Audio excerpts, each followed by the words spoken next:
Hey everyone, it's Peter Schiff. I just wanted to give a last update on the Shift for Senate campaign. I realized that with all the stuff going on towards the end of the campaign, I forgot that we had one more phone banking contest, and I never was able to announce any of the winners. So let me go ahead. Remember, we had the final 2 days. There was a phone banking contest.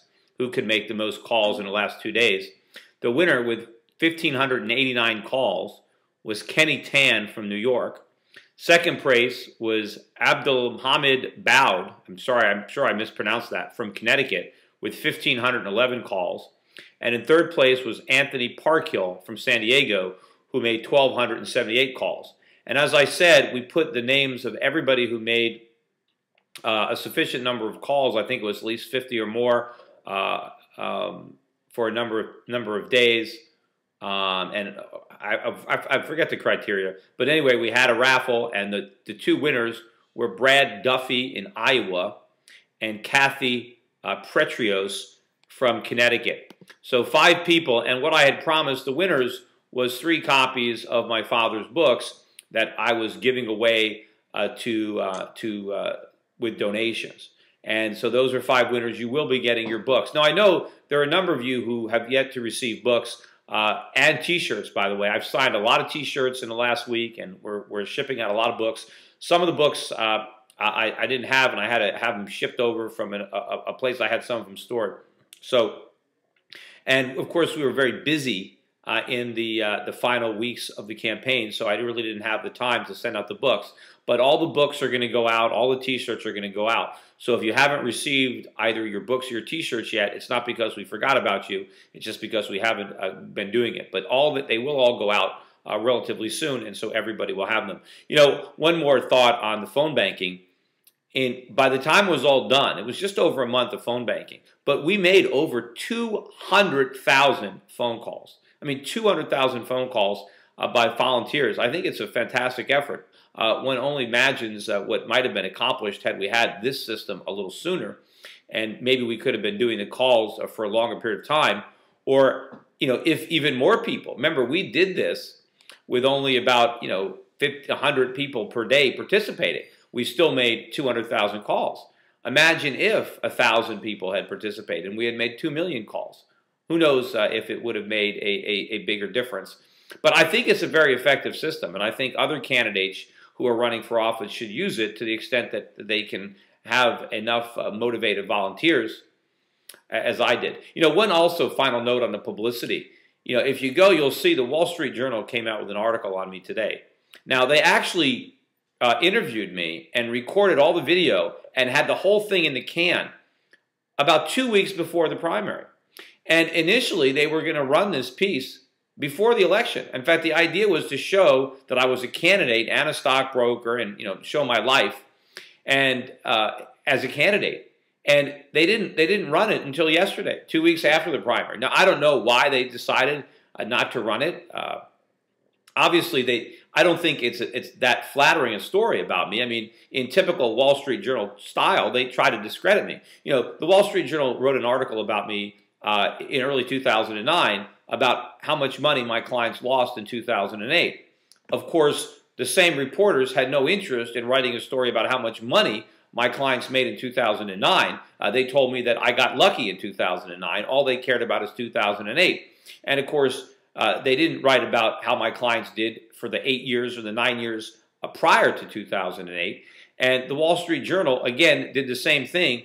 They tried to discredit me by focusing on the fact that my clients lost money in 2008, despite the fact that just about every investment professional's clients lost money in 2008. They don't hold that against them to try to discredit what they're saying. But meanwhile, I've had the same investment strategy for 10 years. And the only year of the last 10 where I think it underperformed U.S. stocks was 2008. And of course, that's the only year they want to focus it on. But they want to focus on that to somehow discredit me. And also, if you watch the video and even read the story, they're trying to portray me as just somebody that made a lot of money for himself, but not for his clients. That I market myself as somebody who knows how to protect you from a crash, but I really don't, because my clients lost money but I've made a lot of money for myself, is what they're trying to say. And it's interesting. They show these pictures of my house as if it's just I'm living in a Taj Mahal. I don't. They say, oh, Schiff fills his house with expensive art. There's no expensive art in my house. Now, if there were any, I mean, there'd be nothing wrong with that. But the fact of the matter is, I've got very inexpensive art in this house, and they made a big point to show that I've got these cars. I've got 3 cars, or foreign cars. I mean, yeah, it's a BMW. It's not a Maserati. It's not a Maybach. It's not like a $400,000 or $500,000 car. But again, even if I decided I needed these really expensive cars, what is the point? What is the point of focusing on the fact that I have a BMW or that I live in a house with a tennis court? Why not focus on what I'm saying about the economy? Why not just try to give me some credit for that? So I don't know whether this article would have been helpful or not had it come out prior to the election, but it certainly would have been nice, because I was really having a hard time getting media coverage when I was a candidate. My opponent, Linda McMahon, had a very easy time of it. Now, of course, now that I'm not a candidate, I mean, I was on MSNBC today. That's the first time I've been on MSNBC since the day I announced my candidacy. I was on CNN recently. I was on CNBC this week. I got called by Fox to do. I couldn't do the show today because the studio was booked. So I'm certainly getting a lot more media attention now that I'm no longer a candidate. But it would be nice to have some of these mainstream sources like the Wall Street Journal actually acknowledge the fact that maybe people should listen to me.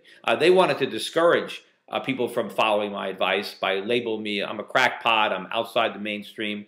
And again, focus on the fact that I got one thing wrong. I thought the dollar was going to go down, and instead, for 1 year, it went up. And again, I said this once before on a video blog, but imagine if you knew what I did, or you made the call. Because here, this is what I was predicting.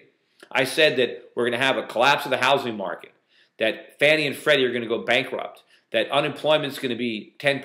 We're going to have the worst recession since the Great Depression, that banks and financial institutions are going to fail, that the government is going to try to bail them out with massive monetary stimulus, that we were going to be running $1 to $2 trillion a year budget deficits. All of these things I forecast before they happen. Now, of course, everybody else thought it was impossible. But the reality is, given what I thought was going to happen, the natural conclusion that the dollar would fall, right, with 0% interest rates, massive deficits, a collapse of our economy, why would anybody think the dollar would rise? Now, maybe there's somebody that could have thought that, but I think it was a much more logical assumption, given all the things that I thought were going to happen, to predict that the dollar would fall. And to try to discredit all the things I got right based on the one thing that I temporarily got wrong. Because remember, the dollar had a rally for 1 year. Yesterday the dollar made a new all-time record, or a 15-year low against the Japanese yen. And the only reason it rallied was because Japan threatened intervention to prop the dollar up. Meanwhile, the dollar index is headed back down. Gold is back over 1,200. It looks like 2008 was a blip, right, on the radar, that the dollar collapse that I believe is coming is still going to happen. But they're never going to want to give me credit for that at the Wall Street Journal. Anyway, I don't even know how I got into this tangent. I just wanted to mention what was going on with the campaign. But anyway, thanks everybody. And again, for all your help in the Shift for Senate campaign. It's much appreciated. And I think we did accomplish a lot. As a 23% in a 3-way race, it's nothing to be ashamed of. A lot of candidates, the first time they run, don't do anywhere near as well as I did, especially when they're running against an opponent who spent almost $30 million and another one who was a career politician with a lot of friends in Republican politics.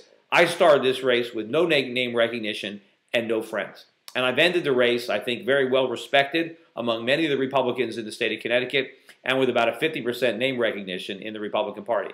And I do think, as I said, if Ron Paul decides that he wants to run for president in 2012, I think he's got a good chance of winning here in Connecticut, in large part to what we did by spreading that message in this race, even if we lose. And again, I'm not promising that I'm going to run in 2012. It is something that I am thinking about, but at this point, I would not say that I'm willing to make that commitment.